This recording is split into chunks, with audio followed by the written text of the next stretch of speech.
Merhaba from Keswick Village. This is the Rorschach Turkey update from the 22nd of July, 2025. A quick summary of what's going down in Turkey. On Wednesday, the 16th, a court convicted Ekrem İmamoğlu, the imprisoned mayor of Istanbul and the Republican People's Party, or CHP's presidential candidate, of insulting a public prosecutor and sentenced him to over a year in prison. The court ruled that his January remarks about Istanbul Chief Prosecutor Hakan Gürlük, where he said Gürlük was trying to intimidate citizens and vowed to rid the country of this mentality, crossed legal lines. However, it acquitted İmamoğlu of threatening the prosecutor. İmamoğlu said that his words were political criticism, not personal threats, and that he would appeal the verdict, the sentence added to his legal battles that threatened his presidential candidacy.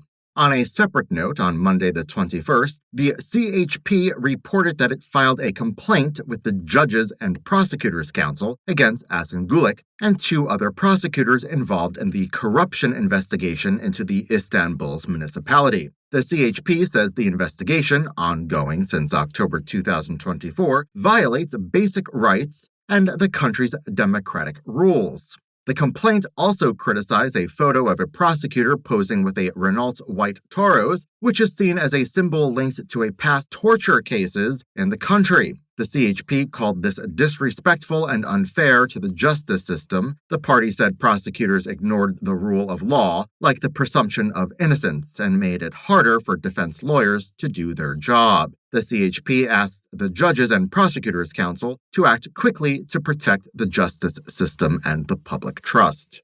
On to international relations, as on Wednesday the 16th, Hakan Fidan, the foreign minister, said Turkey had formally condemned recent Israeli airstrikes in Syria via its intelligence channels. He called the strikes in Syria, Lebanon, and Iran part of a broader campaign Turkey views as genocide in Gaza. Fidan stressed that Turkey is coordinating with the United States, Syria, Jordan, and Saudi Arabia to avoid further regional escalation. On the same day, the Defense Ministry labeled Israel's strike a clear provocation and added that Turkey stands ready to support Syria's defense and anti-terror efforts if asked. He confirmed that no Turkish forces in Syria were harmed. The Israel airstrikes reportedly hit regime forces in Damascus and Sfeda.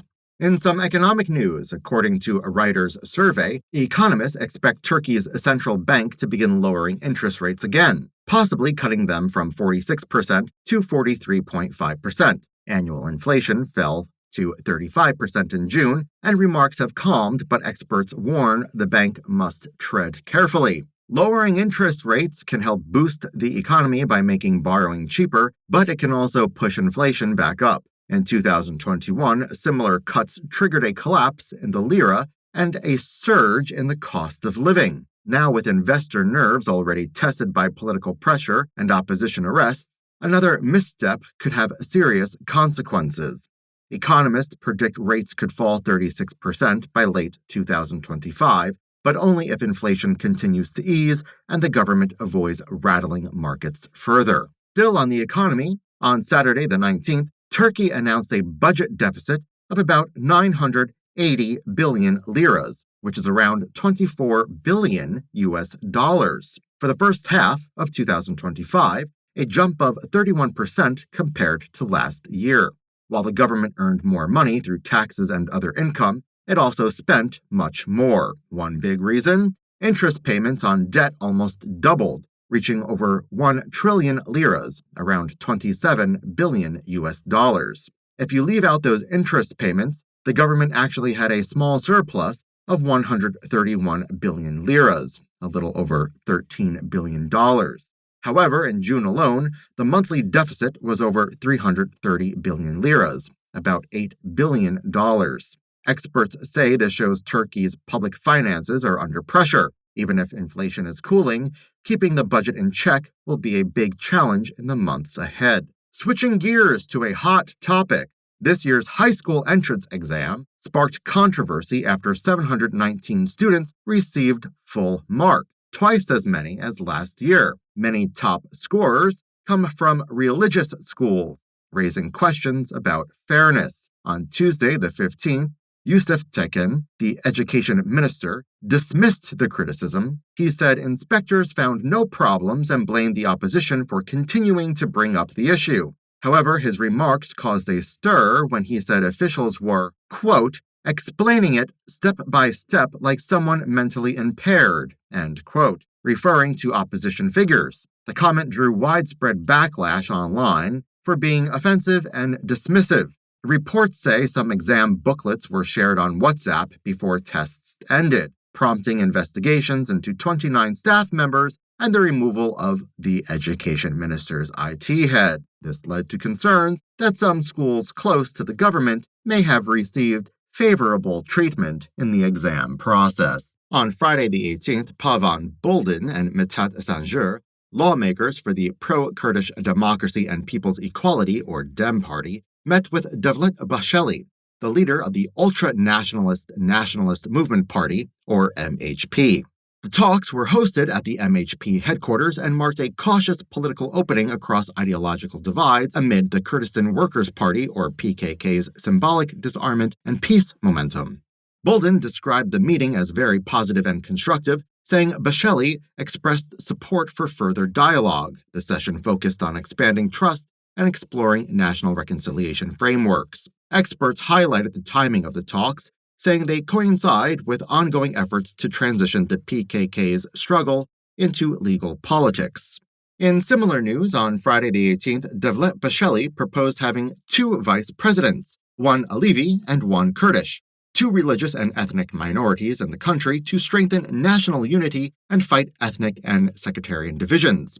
His proposition raised quite a stir from all sorts of groups, including the DEM Party, which welcomed the representation but questioned why the president couldn't also be Kurdish, emphasizing his party's readiness to govern. He called for broader inclusion of all societal groups and leadership, highlighting the importance of diversity in the country's political future.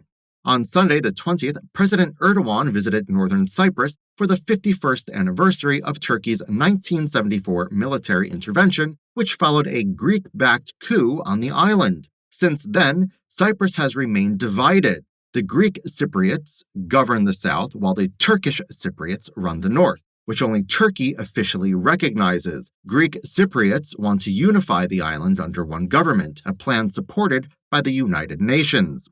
During a military ceremony with the Turkish Cypriot leader, Erdogan repeated his support for a two-state solution and urged the world to recognize the North.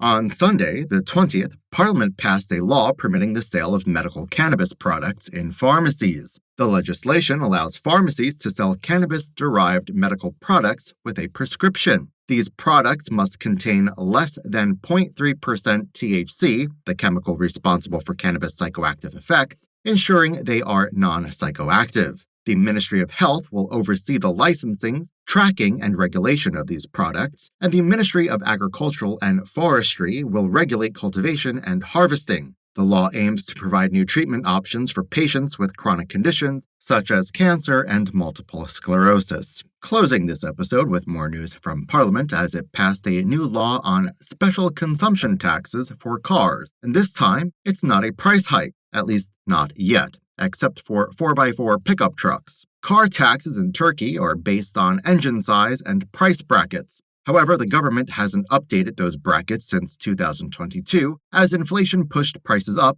lower tax bands like 40% and 60% stopped being used. Although the lowest legal rate was 40%, most cars were already taxed at 80%, which is now the official minimum rate. The law also gives the president power to change tax rates and price thresholds without Parliament's approval.